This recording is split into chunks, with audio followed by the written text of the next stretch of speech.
Hoje o assunto é gestão de pessoas. E o varejo tem uma atividade muito intensa que demanda, obviamente, pessoas em diferentes níveis, né? Tanto nas lojas, quanto nos centros de distribuição, nos escritórios. E eu convidei para conversar aqui conosco, nesse curso do professor Silveira e meu, o professor Lincoln, que é professor da FIA e especializado nesse assunto. Tudo bem, Lincoln? Muito obrigado pela sua participação. O professor Felizone, eu agradeço imensamente o convite e é um prazer muito grande estar aqui com o professor. Já tive a oportunidade de estar também trabalhando junto ao IBEVAR, com o professor na consultoria, né? E o Felizone, talvez a gente tenha um pouco de experiência para a gente poder colaborar com esse nosso bate-papo. É um prazer imenso ter sido convocado pelo professor para que a gente possa estar aqui. Obrigado, professor. Obrigado por aceitar o convite. Lincoln, deixa eu te perguntar. Nós ouvimos sempre falar muito de motivação. Quer dizer, as pessoas efetivamente podem ser motivadas ou isto é alguma coisa inerente ao ser humano? Ou seja, a pessoa é ou não é motivada? O professor Felizone, é uma questão bem particular, né? Foi um objeto de estudo, até eu compartilho com o professor do meu pós-doutorado, que eu acabei desenvolvendo dentro da Poli, mas no âmbito da programação neurolinguística, né? Porque a gente lida muito com aspectos, inclusive, da moção humana. A moção é aquela capacidade que o ser humano tem de puxar aquela vontade interna e fazer com que ela seja externalizada. O que nós externalizamos, para falar a verdade, é o comportamento, né?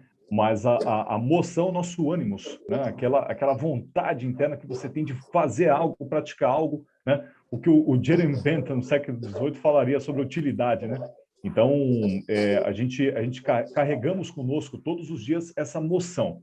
A moção, o professor Felizone, ela surge a partir de várias variáveis, tanto endógenas de dentro de nós, quanto exógenas. Um dos resultados da moção é a motivação. Aliás, a motivação ela é um resultado inerente da moção, né? Então, por vezes, a gente acaba dentro da empresa, entendendo das corporações, das grandes corporações que a gente acaba encontrando, a gente acaba interagindo, com as quais nós interagimos, né? Muitas vezes a corporação tem uma ideia incorreta, até ela é uma ideia que é inconclusiva, de que a geração de motivação para que uma pessoa pratique algo e ela se sinta favorável, né, e se sinta tranquila para que ela possa fazer determinado tipo de trabalho ou serviço, ela seja proveniente unicamente, né, de uma única variável ou algumas circunstâncias que sejam endógenas dentro da empresa, sejam inclusas dentro da empresa, quando não é assim, né? Existem outras variáveis ambientais que a gente precisa ficar de olho e prestar muita atenção, porque acaba influenciando fortemente essa capacidade que o indivíduo tem de se motivar para que ele possa praticar algo em prol da nossa companhia. É isso, professor. Eu perguntei isso porque tem pessoas, fazendo aqui uma analogia com o futebol, né? Tem pessoas que nasceram para jogar na frente, outros nasceram para jogar atrás, outros para serem goleiros, outros para fazer o meio de campo, etc. Pelo menos grandes funções, né?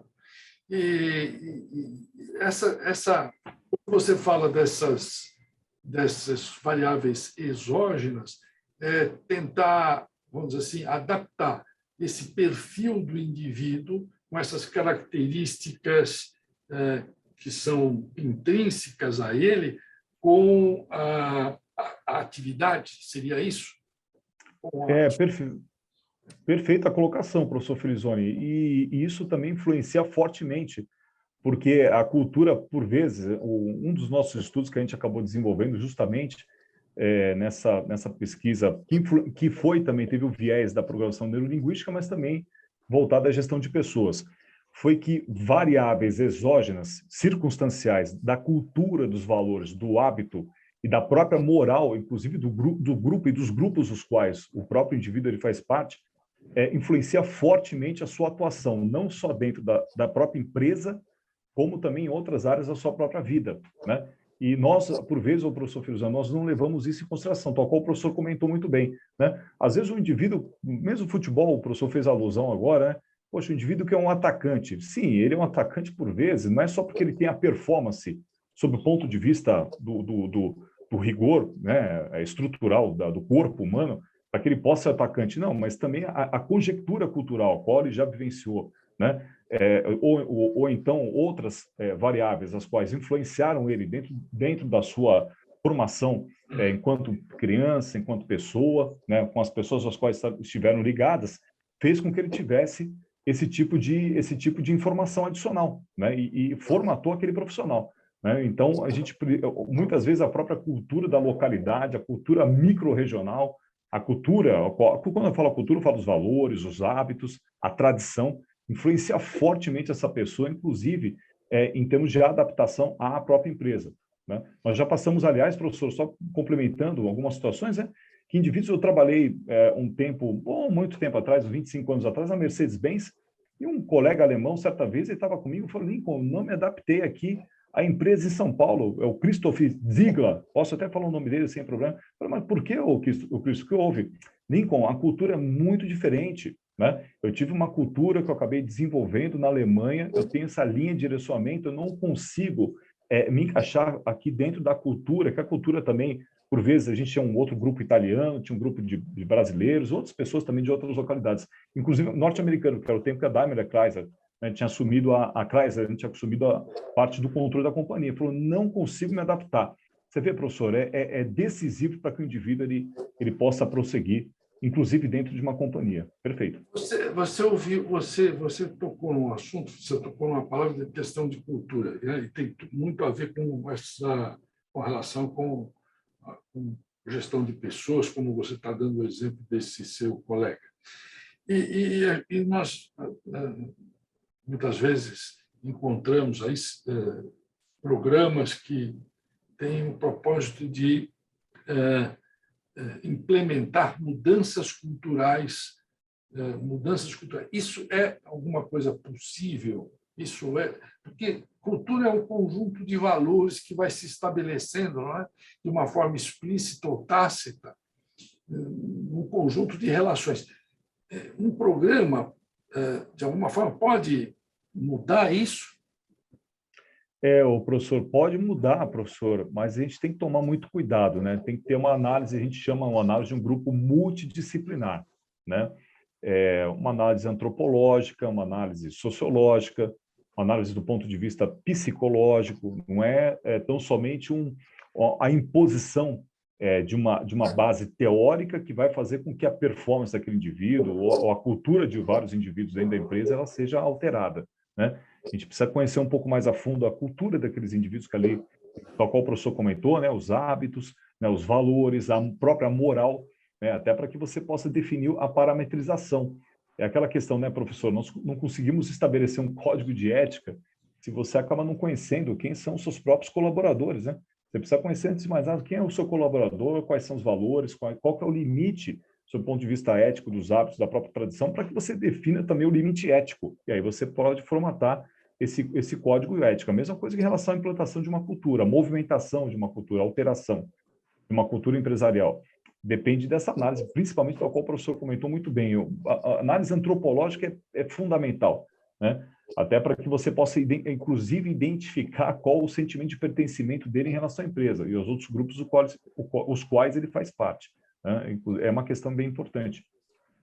Qual a importância do feedback nessa construção das relações dos indivíduos, seja na relação dos superiores com os subordinados, seja na relação dos pares? Qual a importância do feedback? Como isso deve estar presente na cultura das organizações?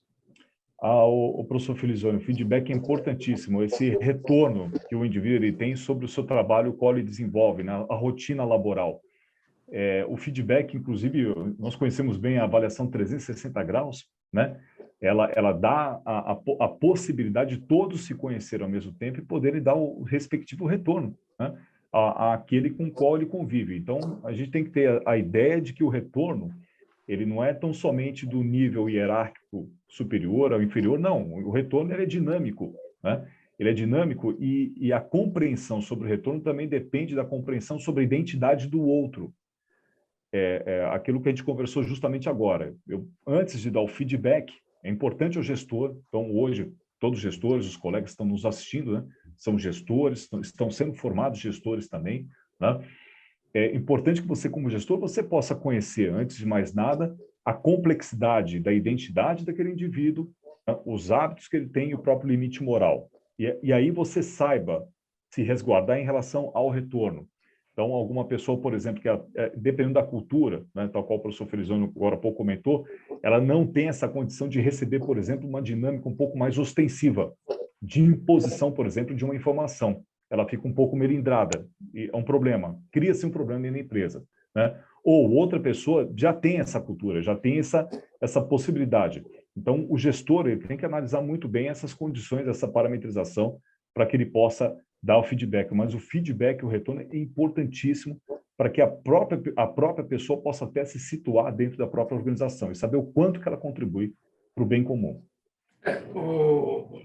Nesse sentido, vem à minha mente a questão da comunicação, né? Comunicar significa, se olhar do ponto de vista semântico a palavra, significa compartilhar significados. Então, não é porque você falou, não é porque você escreveu, não é porque você gesticulou, você falou de programação neurolinguística, você não é por conta disso que você efetivamente se comunicou. Você pode ter feito tudo isso e você não compartilhou dos mesmos significados e a comunicação não se estabeleceu. Portanto, se você está dando um feedback, esse feedback não ocorreu, não é isso? Perfeito, hein, professor Felizone? E a colocação do professor Felizone é importantíssima, eu vejo. Dessa forma, você permite, professor. Tem um teórico, muitos de vocês já ouviram falar, chamado Charles Peirce, né? E o Peirce ele acabou trabalhando bastante com a concepção da semiótica. O professor Felizone agora comentou sobre a questão do significado. Eu posso lançar para você um sinal, esse sinal eu lanço como signo, você interpreta ele como signo, como um signo. Aliás, eu lanço o signo, você interpreta como símbolo, né? E aí você forma, de acordo com a sua capacidade cognitiva, a interpretação sobre aquele sinal. Então, de novo, eu lanço o signo, você interpreta o símbolo de acordo com aquelas outras representações culturais e de fenômenos os quais você já observou em algum momento do tempo. Por exemplo, o sinal do joia, né? Esse joia que a gente faz, ele tem indeterminados significados dependendo da cultura, né? Para algumas culturas é um sinal correto, um sinal que, olha, um sinal benevolente, demonstra uma aprovação. Em outras culturas demonstra, na verdade, uma ruptura, assim como a forma como a qual nós tratamos o nosso interlocutor, né? Tal qual o professor Felizone falou, olha, a gente precisa conhecer exatamente, né, qual que é o conjunto de arcabouços de significados quais esse interlocutor ele detém, para que você possa utilizar os sinais sejam corretos, para que ele possa entender a sua informação, né? Às vezes, por vezes, né, professor, o indivíduo ele sempre vivenciou um ambiente mais ostensivo, por exemplo. Então, alguns significados são mais ostensivos, né? São um pouco mais rigorosos, né, na imposição da palavra, na interlocução. Por vezes, outros são um pouco mais dinâmicos, um pouco mais tênues, um pouco mais latentes, né? Então, o gestor ele precisa saber justamente interpretar tal qual o professor Felizone comentou, essa gama de significados, os quais cada indivíduo carrega o seu próprio conjunto, né? Então, depende muito dessa performance, da cultura do próprio indivíduo. A percepção é um processo eminentemente seletivo, né? Você seleciona algumas coisas do ambiente, do mundo empírico que você vive e você, então, realiza aí o seu mapa mental com base nos nos símbolos que você coletou desse ambiente. E não necessariamente são os mesmos, ou são parecidos, ou são assemelhados com aqueles que a outra pessoa com que você imagina está se comunicando, efetivamente você está. Não é? Lincoln, no varejo, principalmente no varejo, você tem muita discussão a respeito da questão da remuneração, do tipo de remuneração fixa, remuneração variável. Né? Como é que deve ser escolhido, deve ser imaginado o modelo mais adequado de remuneração, tendo em vista uma operação assim como o varejo, muito próxima do consumidor final? O professor Felizone, falamos tanto sobre a cultura da empresa, né? A cultura é justamente aí que ela se aplica melhor. Porque acontece, a gente não tem como afirmar que existe um modelo único para uma universalidade de ações dentro do varejo. Né? O que nós temos é a cultura da empresa, cultura dos colaboradores que estão em contato com essa empresa. Né? Então, o que nós observamos, existem alguns ramos, existem algumas tendências em varejo, as quais ela requer justamente uma remuneração variável. Por quê? Porque isso vai trazer, tal qual o professor comentou agora há pouco, a motivação. É uma variável importantíssima. O vendedor de loja. O vendedor que trabalha na loja. Perfeito, professor, perfeito. A análise é perfeita. Né? Um vendedor, por exemplo, de uma loja de rua no varejo, professor. Né? E você pensa numa grande rede varejista, não vou denominar aqui alguns nomes, né? Mas é uma grande rede varejista, e o vendedor de rua ali, que ele está ali à frente, no comando, né? Ele na verdade, a apresentação da empresa para aquelas outras pessoas que são consumidores, né? É a própria experiência do consumo que ele vai ser o primeiro plano, a primeira etapa na experiência do shopper, né? Da experiência do consumo propriamente dito, né? Da aquisição. Então, essa pessoa tem que ter uma performance privilegiada para que ela possa bem receber essas outras pessoas e simplesmente conquistar esse consumidor dentro da dinâmica do espaço que está sendo oferecido para ela. Isso tudo faz parte do próprio fundo de comércio, né? Inclusive determina a valoração da própria entidade. Importantíssimo, aliás, professor, muito bem colocado. Nós vivemos aí uma situação pandêmica e que no ano de 2020 e 2021, assistimos um crescimento muito grande do e-commerce, das vendas virtuais. O que isto muda, o que isso mudou nas relações entre as pessoas, o que isso mudou na forma do emprego no varejo? Quais são os principais impactos, Lincoln, desse vendaval, né, que tem sido o Covid? Professor, eu vejo algumas tendências, né? E a gente pode talvez trabalhar algumas tendências em marketplace. E eu pensei, professor, que nós fôssemos migrar completamente para o marketplace em si, ou para o e-commerce completamente, e deixaríamos talvez uma primeira etapa da minha reflexão um pouco sobre esse momento da pandemia. Mas, vendo um segundo momento, nós começamos a criar um sistema híbrido, né, que é bem interessante. Então, a gente passa a ter o e-commerce, nós passamos a ter eu acho que o nosso período de adaptação à base tecnológica ele foi afunilado, ele foi abreviado, né? Com certeza, não tenho sombra de dúvida, até no uso, no manejo, né? Utilizamos o tempo todo o celular, os equipamentos eletrônicos, né? Conversamos, né? Hoje de forma telemática, né? Estamos aqui nesse bate-papo telemático, e isso fez também com que a gente pudesse estarmos inseridos nessa nova dinâmica, nessa nova cultura, né? É óbvio que hoje a dinâmica que eu vejo, uma tendência híbrida, né? Então, ao mesmo tempo, houve uma facilitação para que a gente pudesse ter acesso aos mecanismos de marketplace, o aprendizado, ele passa por uma dinâmica também, professor, autodidata, por incrível que pareça. Nós temos esse perfil, né, autodidata também, porque passa a ser tudo muito intuitivo em relação à utilização do software e a preocupação do próprio sistema que é projetado para que ele possa ser simples aos usuários, os quais vão acessar aquele software. Mas isso, de forma alguma, deixou o físico de lado, né? Nós temos hoje uma dinâmica que é uma dinâmica híbrida, né? Eu vejo uma grande tendência o que as grandes corporações estão fazendo hoje. Eu acho que sim mesmo, porque nessa área de educação nós estamos percebendo que nós não vamos voltar mais exatamente ao que era, ou seja, sempre tudo presencial, né? Vai ser híbrido, no sentido de que tem o presencial, sim, porque o ser humano é gregário, quer contato, mas também ele quer um conforto, e hoje as tecnologias assim permitem. Mas nesse ponto aí, dessas mudanças, desses impactos, a percepção que eu tenho é que a velocidade das operações mudou muito, né? E a simultaneidade. Então, hoje, por exemplo, nós estamos fazendo aqui. Hoje nós temos o dom da ubiquidade.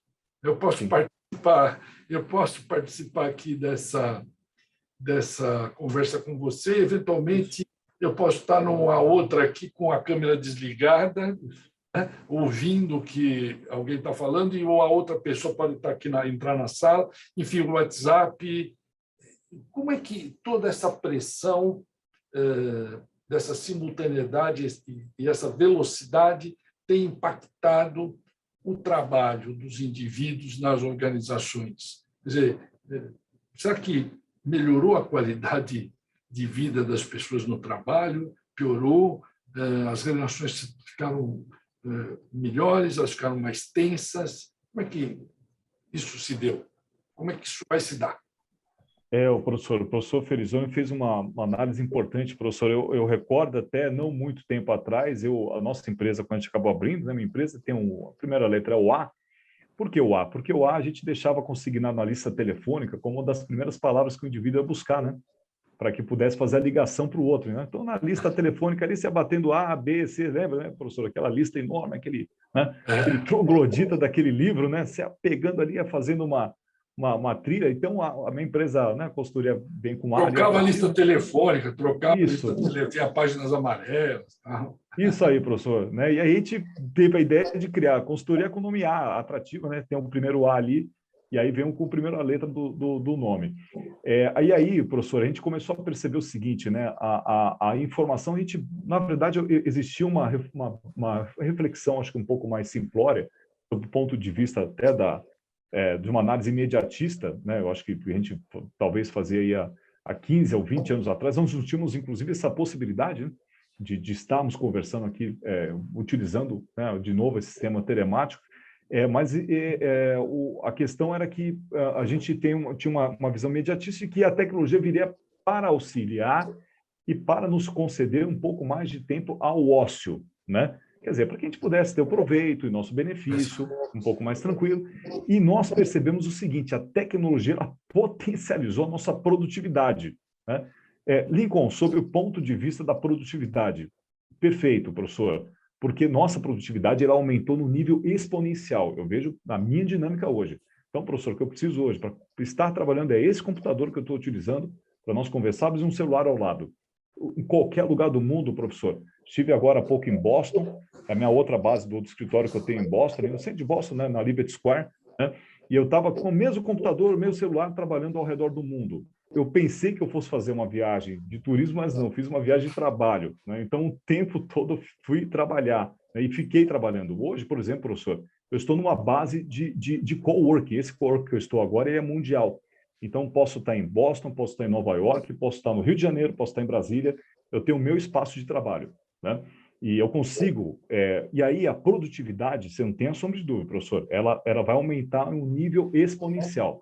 Mas ela traz algumas outras adequações que nós precisamos fazer. Aí depende muito, né, da nossa da nossa competência, eu acho que até mesmo a nossa humildade de saber o nosso limite, né? Nosso limite para a nossa família, nosso limite mesmo de desgaste físico, intelectual, para que você possa exercer suas atividades corretamente, professor. E é algo que eu tenho me preocupado bastante.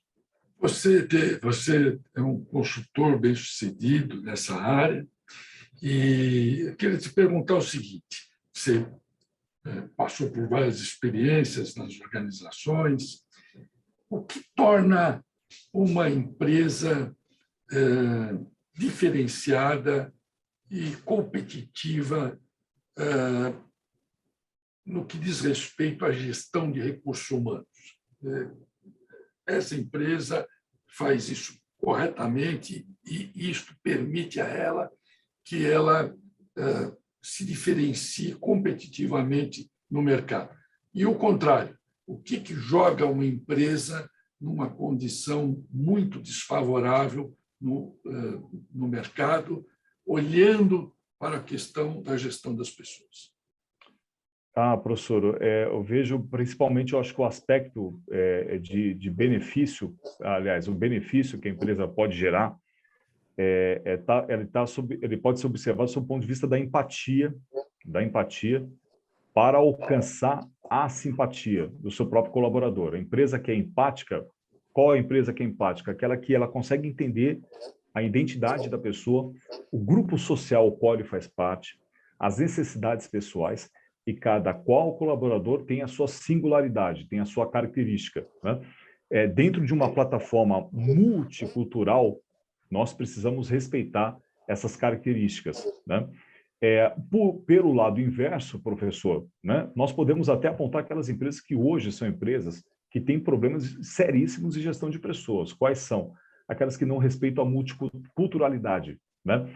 Então, nós sabemos que cada pessoa tem o seu perfil, tem o seu grupo social, né? Algumas pessoas dependem um pouco mais do próprio auxílio da própria empresa, até para que sejam incorporadas dentro da cultura empresarial, né? Para que sejam inseridas na cultura empresarial. Outras pessoas necessitam um auxílio um pouco menor, né? Isso faz com que você possa ter a equidade, né? Que não é a igualdade. A equidade é você proporcionar àquele que tem um maior desfalque, né? Seja em termos de acesso mesmo a um provento educacional, a uma tecnologia, por exemplo, que não teve algum momento do tempo, a empresa oferece esse recurso, né? E faz com que essa pessoa esteja inserida dentro do mercado de trabalho, né? Essa é uma empresa realmente que ela tem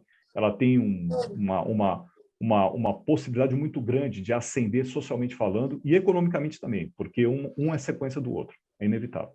Eu não sei se você conhece, foi feito um estudo pela Universidade de Stanford, e esse estudo é desde o início do século passado, e eles acompanharam, tenho até eu não vou lembrar o nome, tem até um fazendo uma apresentação sobre essa pesquisa no TED Talks. E diz, a pesquisa acompanhou pessoas ao longo da vida, desde o começo do século passado. E o objetivo dessa pesquisa era ver se como as pessoas se colocavam na vida. Não se eram bem-sucedidas ou não eram bem-sucedidas, mas se a vida transcorreu sem grandes impactos, se a pessoa não caminhou para um vício, se não se desvirtuou completamente. Diz lá nessa apresentação que tem até um ex-presidente americano na amostra destas pessoas acompanhadas. E o que eles estavam querendo descobrir, não é o que tornava essas pessoas mais felizes, no sentido de pessoas, vamos dizer assim, adaptadas às condições da vida, uma vida familiar estável, etc., etc. E o que eles perceberam é que o principal fator era a qualidade das relações. Pessoas com boas relações, com qualidade de relações, tinham mais chance de se identificar como pessoas felizes ou pessoas conformadas, digamos, no seu ambiente relacional. O que você acha disso? Perfeito, hein, professor? Perfeita. A análise é perfeita. Eu acho que vem até consignar e corroborar a nossa fala, né? A qualidade do relacionamento. E hoje, para a gente, tudo é relacionamento, né, professor? Principalmente, né? Eu tendo bons relacionamentos, eu tenho uma boa oportunidade de abrir novos caminhos, inclusive do seu ponto de vista empresarial, dos meus contatos, né? De alcançar novos estudos, né? E isso também, com certeza, me traz novas possibilidades. Eu acho que me traz uma nova mirada. Perfeito, professor. Eu entendi que você é da Poli. Você fez Poli? Justo, professor. Eu, na realidade, o meu doutorado é em antropologia, por isso até puxei um pouquinho a linha para antropologia. O meu pós-doutorado eu fui para a Politécnica, professor, porque ali na Politécnica, na engenharia elétrica, por incrível que pareça, nós acabamos desenvolvendo um projeto dentro do pós-doutorado, ainda estou na qualidade de pós-doutorando, mas para o desenvolvimento de um software que faz a captura das emoções dos indivíduos em algum momento do tempo, e ele faz a triagem dessas emoções, né? Então, a gente utiliza como parametrização os estudos do Paul Ekman, né? Do Richard Bandler também, a nossa base, o Richard Bandler. Tal qual, professor, acho que o professor já viu aquele do metrô, que teve um momento atrás, não é esse, tá, professor? Teve um estudo análogo, similar, que o metrô, colocaram dentro do metrô, que filmava a face da pessoa e qual que era a interatividade da face, aliás, a expressão da face em relação ao totem, o qual ele estava observando. É um estudo muito próximo, professor. A gente utiliza machine learning, utiliza indústria 4.0, alguns mecanismos, alguns APIs, para poder fazer uma análise justamente da expressão corporal que é emanada pelo indivíduo. E a gente tem hoje, algum tipo de assertividade sobre isso. Isso hoje é interessante porque, é isso que você está dizendo, todos os anos acontece a National Retail Federation em Nova York, e eles têm um evento enorme lá na cidade de Nova York, não sei quantas pessoas vão, a delegação brasileira é muito grande, e tem também ali, junto dos seminários, das palestras, tem também uma feira. E uma das coisas mais que vem acontecendo recorrentemente é essa tecnologia de captura das reações faciais, no sentido de decodificar isso e ver como é que as pessoas estão reagindo aos diversos impulsos de compra. Sim, perfeito, professor. Eu tive a oportunidade de ir até a NRF também em 2017, presenciar alguns avanços à época, né? Depois acabei não retornando, mas eu vou voltar novamente quando tiver a oportunidade deve estar virtual, imagino, né, professor? Você me corrija se eu estiver errado, né? Não. Mas não sei se já voltou ao não, eu também acho que foi em 2016, eu não sei quando que eu fui, faz tempo. Faz um tempinho também. E aí, professor, é uma tendência, né, professor? Aí, talvez a pergunta do colega, né?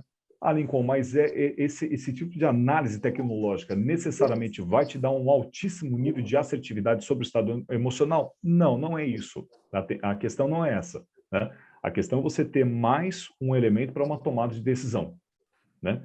Então, aquela questão que a gente fala muito sobre o ponto de vista do fundo de comércio, a pessoa se sentir pertencida ao espaço. Você tem um valor de compra do produto e o valor de uso do espaço, né? E isso também está condicionado à própria configuração do fundo de comércio, do estabelecimento comercial. Isso para a gente é importante, saber se aquela pessoa se sente bem, né? Se ela se sente agradável no ambiente, né? Então, são várias variáveis, né, professor? Isso é importante, muito interessante, porque são reações espontâneas, não é? Sim. Que é completamente diferente de você fazer pergunta se ele está bem adaptado, não está bem adaptado, que ele muitas vezes vai responder, ou ela vai responder da forma que for politicamente interessante a ser respondida. Essas emoções, essas capturas de imagem são reações espontâneas, têm um valor completamente diferente. Lincoln, já estouramos o tempo aí, eu queria te agradecer muito pela sua entrevista, muito obrigado, e fica aí para suas considerações finais. Claro, professor, até queria agradecer ao professor Felizoni, um grande colega, um grande amigo nosso, professor, a gente está sempre à disposição do professor, quando for necessário, para a gente poder compartilhar muita informação, muita coisa boa para os nossos colegas. Um grande abraço a todos, pessoal. Lincoln, muito obrigado, viu, pelo seu tempo. Um abraço. Valeu, professor. Abraço.